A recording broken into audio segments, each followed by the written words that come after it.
नर्मदा नदी के पास एक कंचनबाटी नाम का नगर था। वहाँ के राजा का नाम मलाई केतु था। उसी नर्मदा नदी के पश्चिम ओर बालूहट्टा नाम की मरुभूमि थी, जिसमें एक विशाल पेड़ पर चील रहती थी और उसी पेड़ के नीचे एक सियारिन भी रहती थी। चील और सियारिन दोनों ही पक्की सहेलियाँ थीं। कुछ महिलाओं को जितिया व्रत करते देख चील और सियारिन ने भी यह व्रत करने का संकल्प लिया और दोनों ही भगवान श्री जीमूत वाहन की पूजा और व्रत करने का प्रण ले लिया। जिस दिन दोनों को व्रत रखना था, ठीक उसी दिन शहर के एक बड़े व्यापारी की मृत्यु हो गई और उनका दाह संस्कार वहीं मरुस्थल पर हुआ। मुर्दा देखकर सियारिन को भूख लगने लगी और वह खुद को रोक नहीं पाई, जिसके कारण उसका व्रत टूट गया। परंतु चील ने खुद पर संयम रखा और पूरी श्रद्धा और नियम से अपना व्रत पूरा किया। अगले दिन व्रत का पारण भी किया। उसके बाद अगले जन्म में दोनों सहेलियों ने पुत्री के रूप में एक ब्राह्मण परिवार में जन्म लिया। उनके पिता का नाम भास्कर था। चील बड़ी बहन और सियारिन छोटी बहन बनी।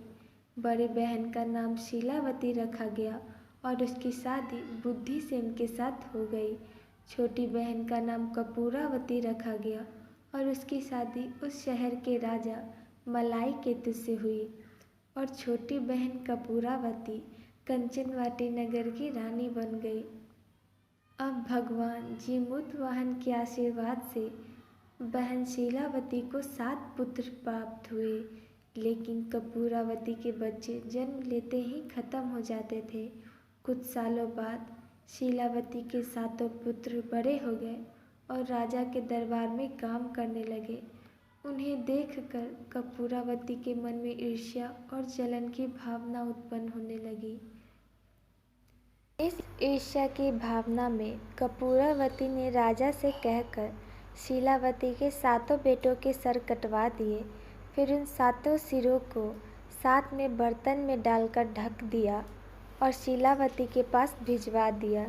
यह सब देख भगवान जीमूत वाहन ने मिट्टी की सहायता से 7 भाइयों के सर बनाए और सभी सिरों को धड़ से जोड़कर उन पर अमृत छिड़क दिया, जिसके कारण वे 7 भाई फिर से जिंदा हो गए और घर लौट आए।